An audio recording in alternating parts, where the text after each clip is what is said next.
The morning sun rose slowly over Buckingham Palace, casting a warm golden hue across the ancient stone courtyard. It was a scene so timeless that tourists from around the world stood in silent admiration, their cameras poised, breaths visible in the crisp London air.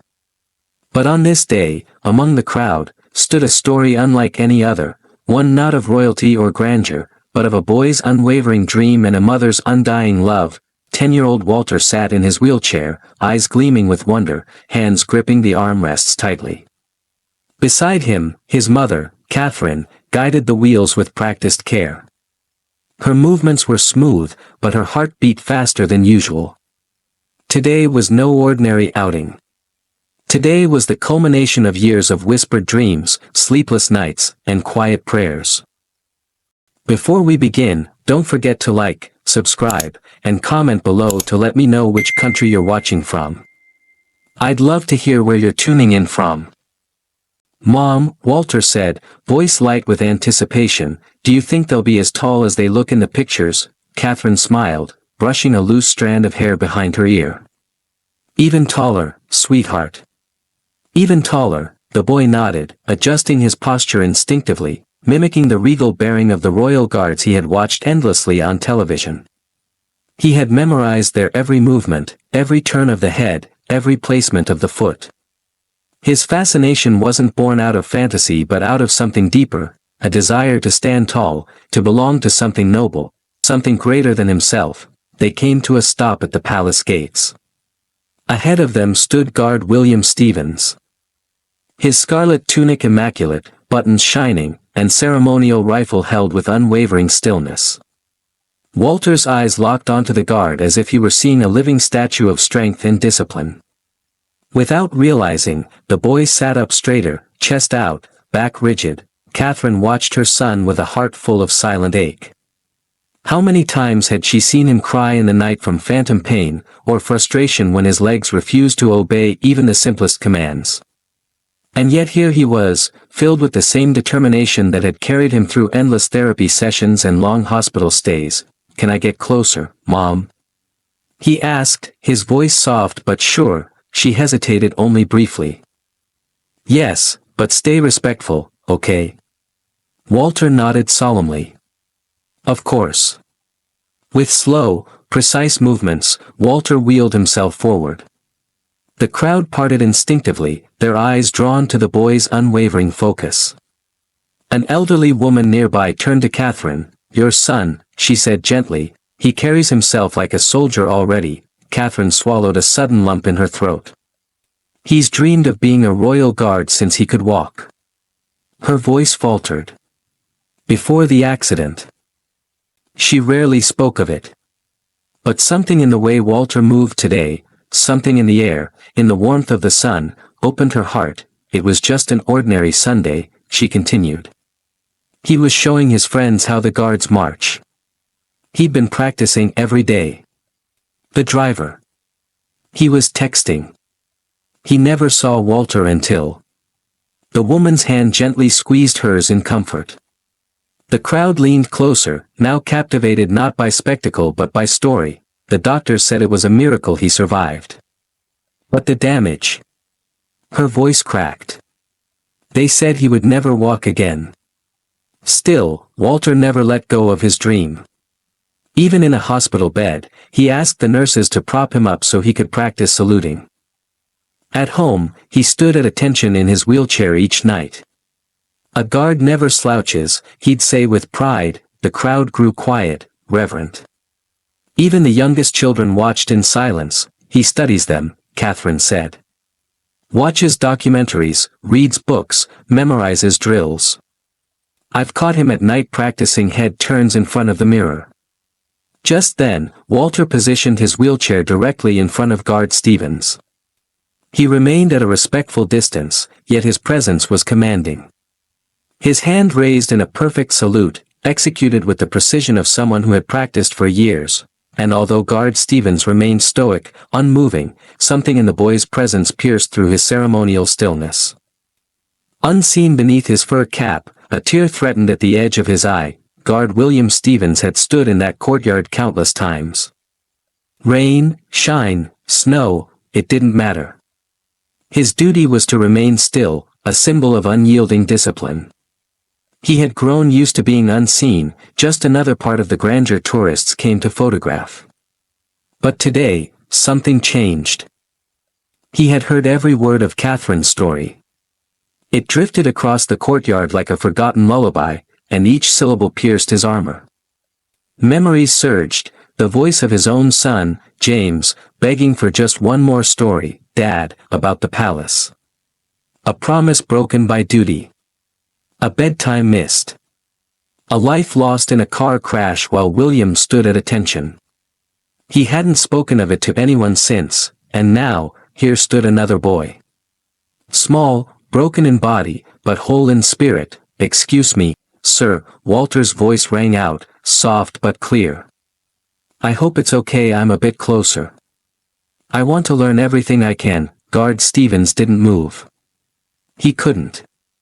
Protocol demanded silence. Walter leaned forward slightly, whispering as if in confidence. Mom says I can't do the march, but I've got the head turns perfect, 70 degrees exactly. Just like in the manual. Stevens blinked once, slowly. Did you know it takes 3 hours to get your uniform ready? I read that. Walter's admiration poured from him like sunlight.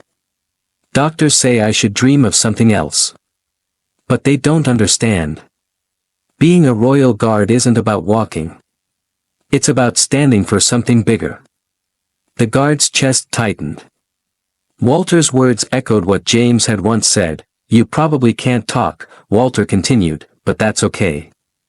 I know you're listening. And then, as if time paused just for this moment, Walter's voice dropped. I brought something. He pulled out a creased photograph, himself, before the accident, dressed in a makeshift red uniform, saluting with a wooden stick for a rifle. I keep it to remind me who I am. Stevens dared not look directly. But in the corner of his vision, he saw the child in the photo. His throat burned with unshed emotion. The hardest part isn't the chair, Walter said. It's when people look at you like you're broken. But when I see you standing here, it reminds me that strength is in the heart. A single tear escaped down Stevens's cheek. I imagine myself standing, Walter whispered. Doctors say it's unlikely. But I believe, if I could just stand, even for a second, it would change everything. Catherine, still sharing their story with the crowd, hadn't yet noticed her son's intent posture. Then Walter called out, Mom, I need to try something. Please don't stop me. Her heart seized. Walter, be careful. I know what the doctor said, he interrupted. But sometimes.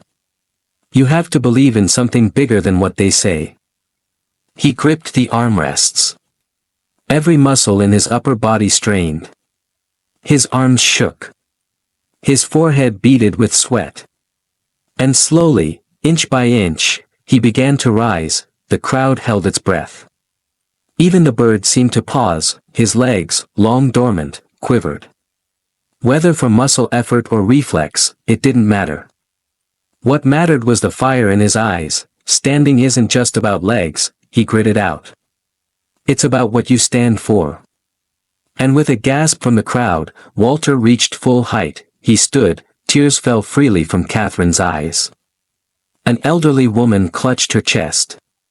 Tourists who had arrived for a changing of the guard found themselves changed instead. Walter's eyes locked on Stevens. That's what guards do, he said proudly. They stand. He tried to move one foot, but his balance failed. His body began to fall, and that's when protocol shattered. With one swift motion, Guard Stevens dropped his rifle and lunged forward, catching Walter before he hit the ground. The movement was fluid, practiced, a soldier's grace meeting a father's instinct. I've got you, son, Stevens whispered, holding the trembling boy. You moved, Walter breathed, awestruck. Some things, Stevens said, are more important than protocol. Catherine rushed forward, overcome with emotion. Walter. Are you hurt? I stood, Mom, he said. Like a Real guard. Stevens held him tightly. You did more than stand. You reminded me what standing means. And then, like a dam breaking, the stories poured out. Stevens spoke of James, of loss, of failure. Of a love too heavy to carry, and the guilt of choosing duty over presence. You showed me, he said to Walter, that it's never too late to stand again. Walter straightened his cap gently. No guard should be ashamed of doing the right thing. Stevens chuckled through tears. Shall we try walking, then? And with careful steps, the boy and the guard walked, one supporting the other. Not as soldier and child, but as two souls who had found something sacred in the silence between salutes. Guard William Stevens had stood in that courtyard thousands of times. His body, trained to remain still through parades, storms, and the occasional tourist prank, had long ago become an emblem of discipline and tradition. Yet today, as the quiet voice of a mother carried across the cobbled courtyard, that ironclad stillness cracked, not in form, but deep within. Catherine's story reached his ears not as a distraction, but as an invitation, an echo of a pain he'd buried so far beneath duty. He had almost forgotten the sound of it. Her words, soft and trembling, breathed life into his own long-held silence. He could still see the face of his son, James, those bright eyes, always alight with curiosity.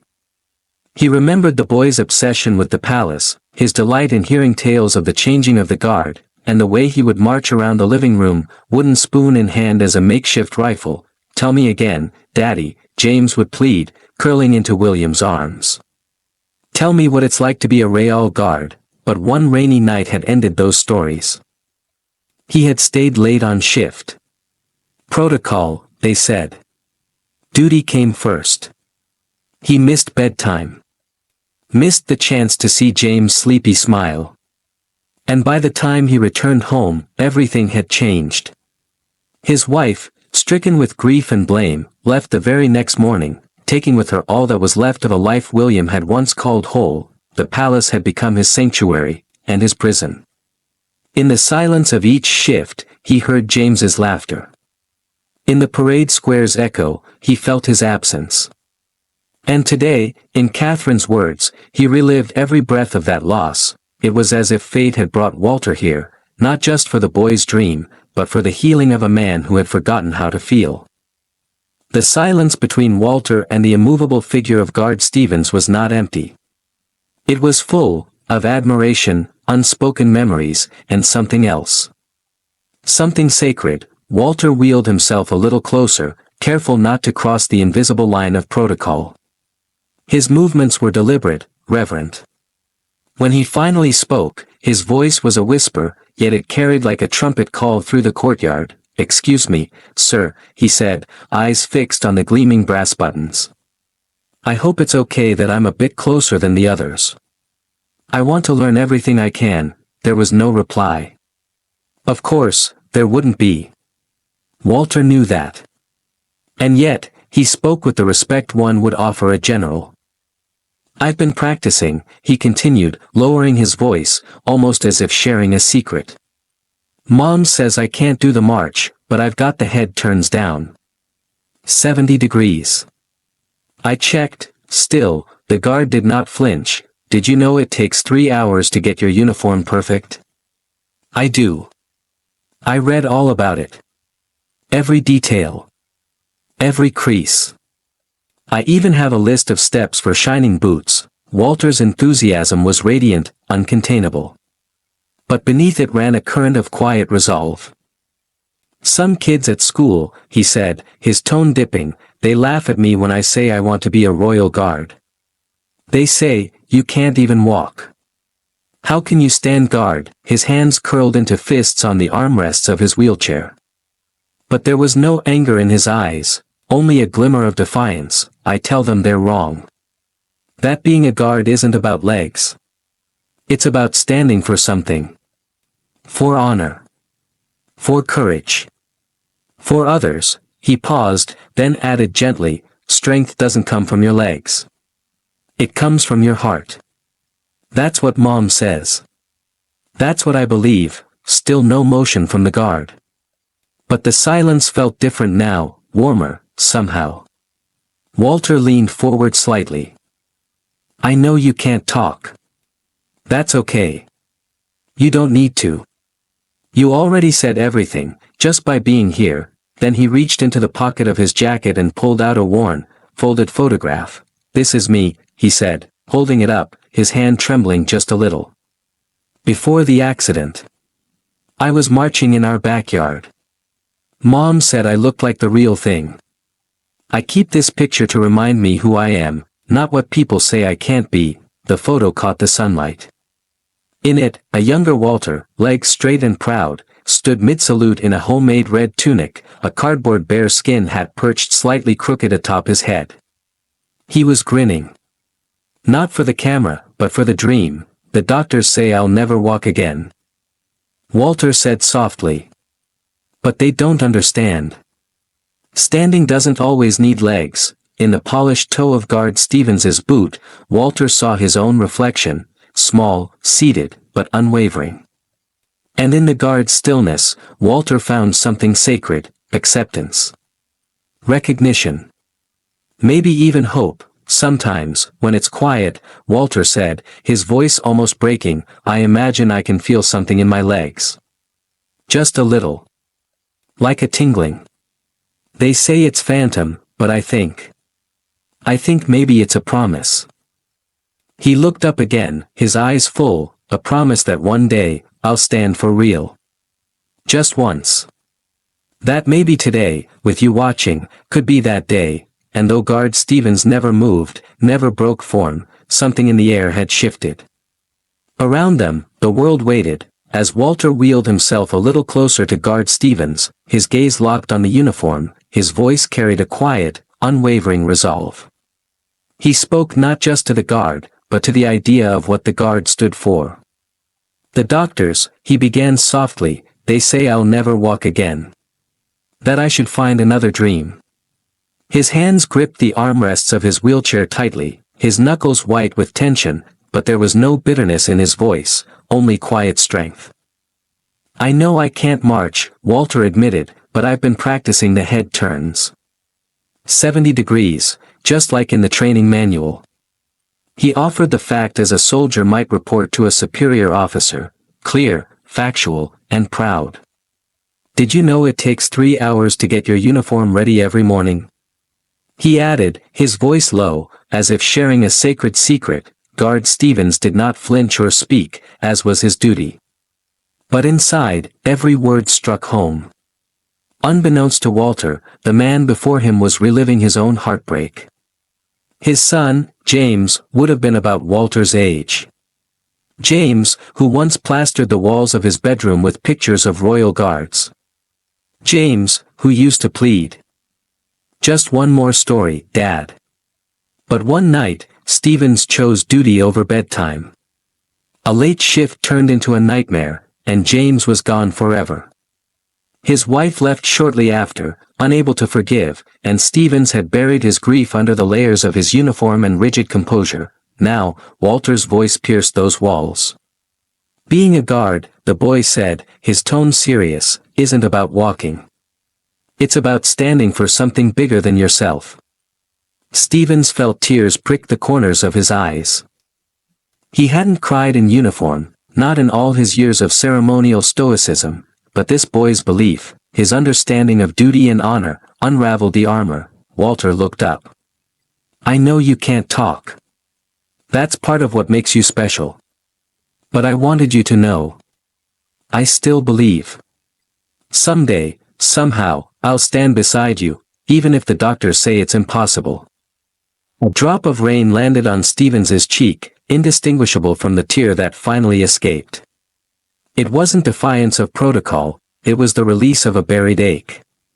In Walter, he didn't just see a determined child, he saw the ghost of a son, the chance for redemption, and the power of belief in the face of the impossible. The morning air had grown still, almost reverent, as Walter's voice faded.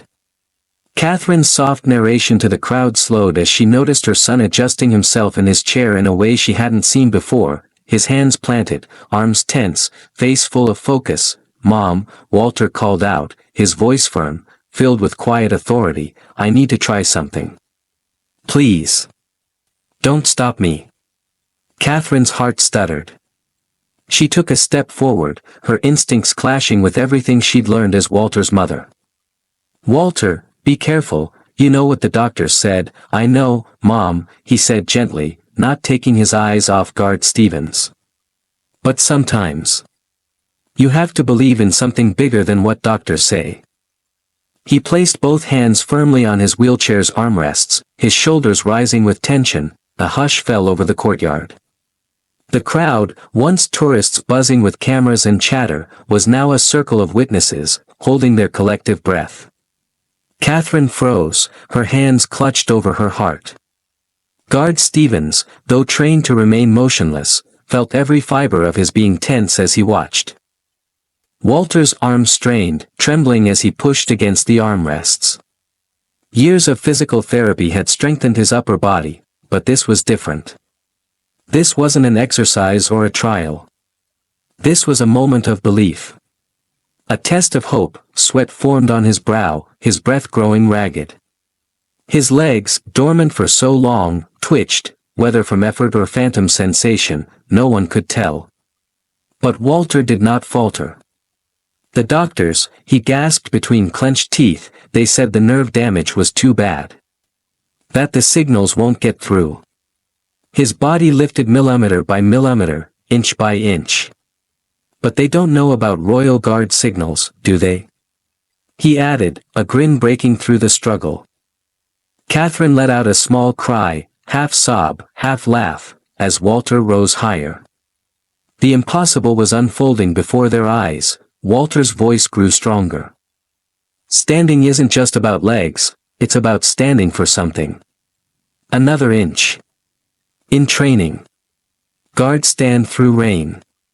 Through heat. Through everything. Another inch. That's what I want. To stand like that. No matter what." And then, he stood. Fully. Upright. His chest rose and fell with exhausted pride. His face was soaked with sweat and tears, but his smile was radiant. He was standing. Truly standing. Just like a guard, time slowed as Walter stood tall for the first time in years, legs shaking, face wet with tears. But posture proud. His back was straight, chest lifted, gaze unwavering. All around him, the crowd stood frozen, suspended in awe, watching a miracle unfold in real time. Then, with a quiet breath, Walter began to lift his right foot. It rose, barely inches from the ground, hovering uncertainly in the air. But to everyone watching, it was as if he were stepping into history. His arms reached slightly for balance, and his leg trembled under the strain. And just as it seemed he might complete the step, gravity reclaimed him. His balance gave way, Walter's body tilted forward, and in that one fragile instant, time shattered. Catherine gasped, her voice caught in her throat. The crowd surged forward, instinctively reacting, but none could reach him in time. Only one man could, Guard Stevens, bound by tradition, protocol, centuries of discipline, made his choice in a heartbeat. The gleaming rifle in his hands clattered to the courtyard stones as he broke position and moved. Not just moved, lunged, swift and sure. He caught Walter in his arms before the boy hit the ground. It was a motion fluid and instinctive, yet filled with the weight of a lifetime. The bearskin cap shifted slightly on his head. His boots scraped the stone, but none of it mattered. In this moment, he was no longer just a ceremonial figure. He was a man, a father, a guardian. "I've got you, son," he whispered, voice rough with emotion. Walter looked up, wide-eyed. You moved. You broke protocol for me." Stevens nodded slowly, unable to stop the tears now streaming freely. "Some things," he said, "are more important than protocol." Catherine reached them, trembling hands touching her son's back, her voice breaking. "Walter. You stood. You really stood." But Walter only looked at the man holding him. "You caught me." Stevens held him close, arms protective and reverent. "That," he said, "was the bravest thing I've ever seen. In all my years of service." Something shifted in that moment. A silent understanding passed between the guard and the boy, an unspoken bond not born of words, but of sacrifice, courage, and love. In breaking the rules, Stevens had broken free, from guilt, from grief, from silence, and in falling, Walter had risen higher than ever before. Still wrapped in the guard's embrace, Walter looked up with innocent wonder. "You help me stand," he said, voice thick with awe. But Stevens wasn't ready to let go, not just of Walter, but of the healing that was finally beginning. "You helped me stand too," he said quietly, his voice cracking with meaning. "More than you know." As if a dam had burst, Stevens began to speak, not with the measured cadence of a soldier, but with the raw honesty of a broken father. He told them everything. About James. About the rainy night. About the duty he chose, and the son he lost. His words fell like steady rain, filled with sorrow, but also release. "I thought I failed him," he admitted. "I thought that because I wasn't there. I didn't deserve to be a father." Catherine listened in silence, her arms around Walter, her own eyes wet with tears that no longer came from grief, but from the grace of shared pain. Walter reached up and gently straightened the guard's cap, the small movement filled with symbolic dignity. "No guard should ever be ashamed of doing the right thing," he said, echoing his mother's wisdom. "And you did the right thing today." Those words, simple, honest, were more than forgiveness. They were healing. For Stevens, they were everything. He stood, still holding Walter carefully, and looked over at Catherine. "May I show him something?" he asked. She nodded, her throat too tight for words. With one arm firmly around Walter, Stevens helped him find balance. Slowly, step by step, they began to walk.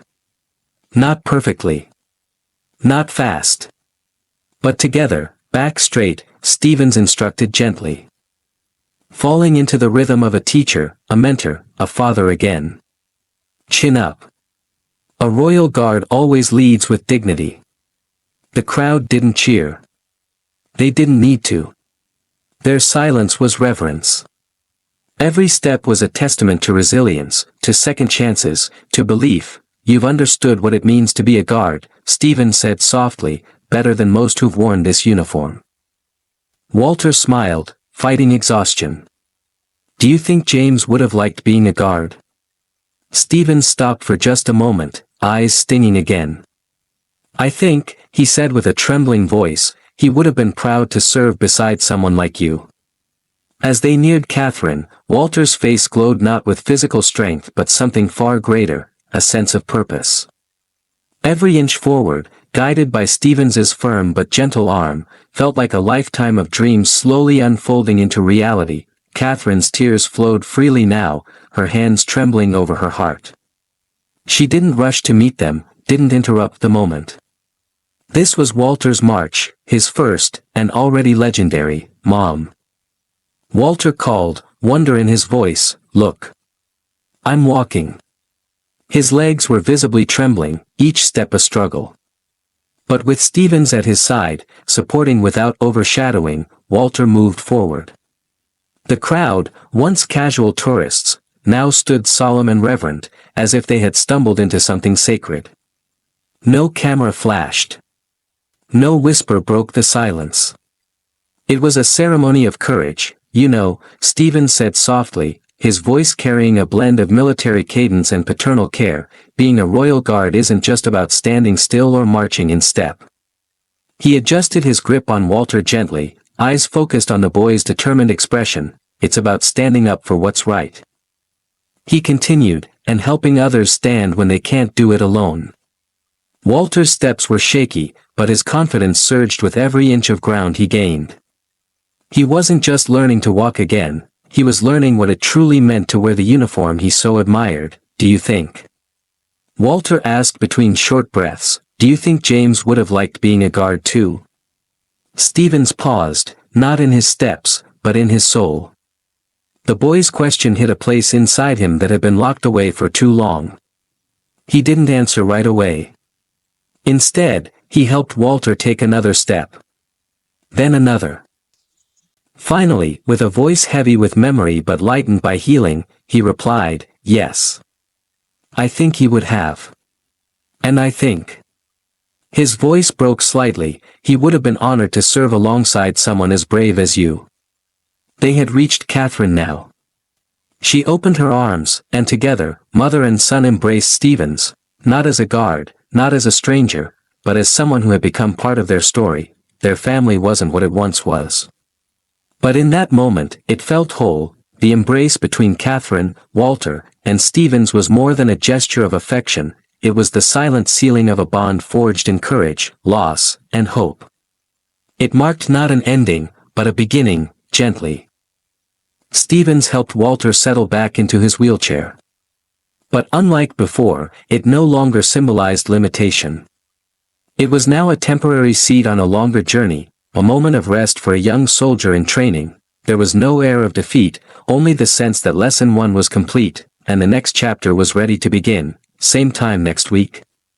Stevens asked, his tone shifting back toward formality, but now laced with warmth. Walter's face lit up.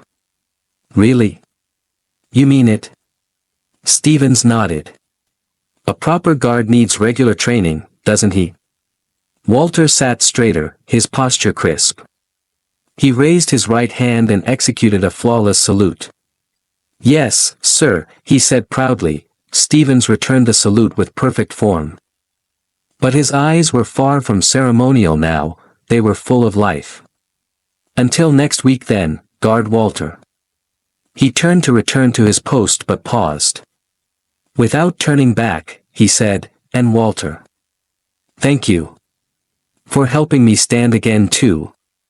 He picked up his ceremonial rifle from where it had fallen, returned to position, and whispered, barely audible over the light breeze, "This one's for you, James." The morning sun now hit the brass buttons on his uniform, gleaming as if they shone not from polish, but from the weight he no longer carried. Walter watched him with awe, not as a child looking up to a soldier, but as a guard recognizing another. Their hearts had met in a silent salute, one that transcended posture and drill. Catherine knelt beside her son, taking his hand. "You did it," she whispered. "No," Walter corrected gently, watching the still figure of Stevens. "We did it." And in the shadow of Buckingham Palace, surrounded by tourists turned witnesses, 2 broken families had found healing. A boy had made the impossible possible. A man had found peace in breaking protocol for the right reason. Together, they showed the world that to truly stand tall, one must sometimes first fall, and be caught not by rules, but by love. Thank you for watching the video. If you enjoyed it, don't forget to hit like and share it. Subscribe to our channel for more inspiring videos. Thanks again and see you in the next one.